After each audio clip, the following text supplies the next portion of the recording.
Welcome back to Public Affairs on Peach. I'm Brittany Miller.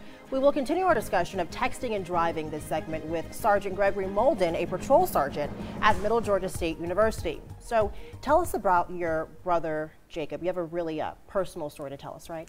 Yes, ma'am. On August 4th, 2016, my brother Jacob Molden was killed in a motor vehicle crash from texting while driving. This was in Hartwell, Georgia, for a town where I grew up. Used to be able to call home.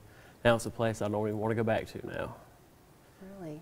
If you can tell us the details of that story in terms of what happened that night or that day? Yes, ma'am.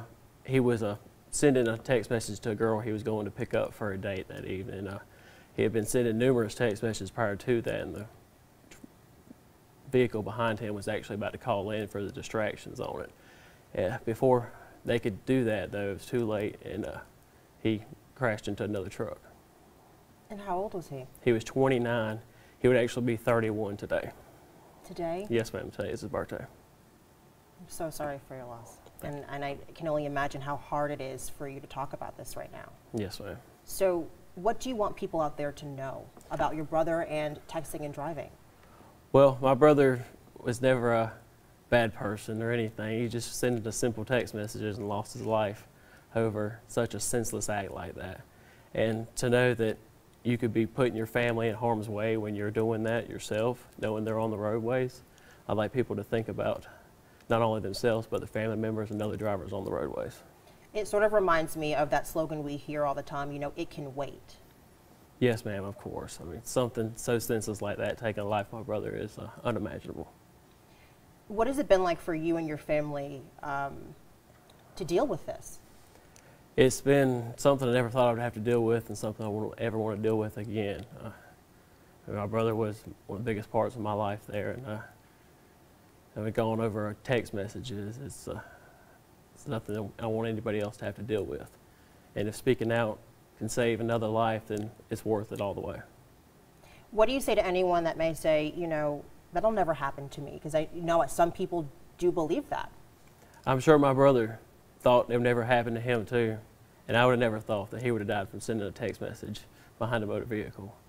But you're not invincible. It happens to everyday people like me and you, and our family members, and you're not the one that has to deal with the pain afterwards. It's your family members or the other family of someone that you've killed in a texting while driving crash. And Greg, you are a police officer, a sergeant. Yes, ma'am. How has this affected the way you police? It's not all about enforcement, it's about education too. You don't have to write everybody a ticket for everything, but sitting there and just talking to them about dangers of stuff and how it affects people. And I've done a few events on campus where they've came and talked to me and seen what I've had to offer with them, and I think that's helped a lot there. And just speaking out about the dangers and not writing tickets is what I think is good. And when you have worked on college campuses, or even if you're in a patrol car and you see a person, just attached to their phone, what's running through your mind? That they're just used to it.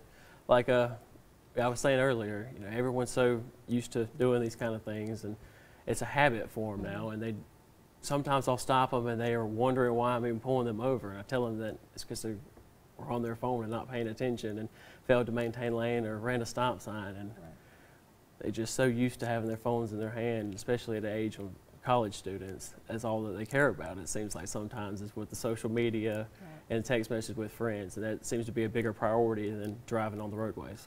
Do you tell them the story of your brother? Not on every stop, but when I'm doing events on campus, of course that comes up. But if it's just a day-to-day stop, no ma'am, I don't get into the personal all the time, but sometimes it does come up whenever I feel that that would be a better option than a citation. And if you could say anything to anyone that has gotten behind the wheel and gotten on their phone, what would you tell them? The danger of losing a loved one or killing somebody else because a senseless act of being on your cell phone.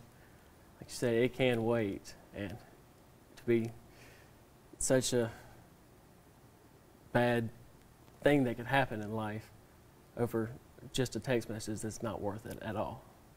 I want to thank you so much for sharing your story, and I'm so sorry for your loss. But you know, it's all about education. Yes, ma'am. As you said. That's why we're here. Thank you.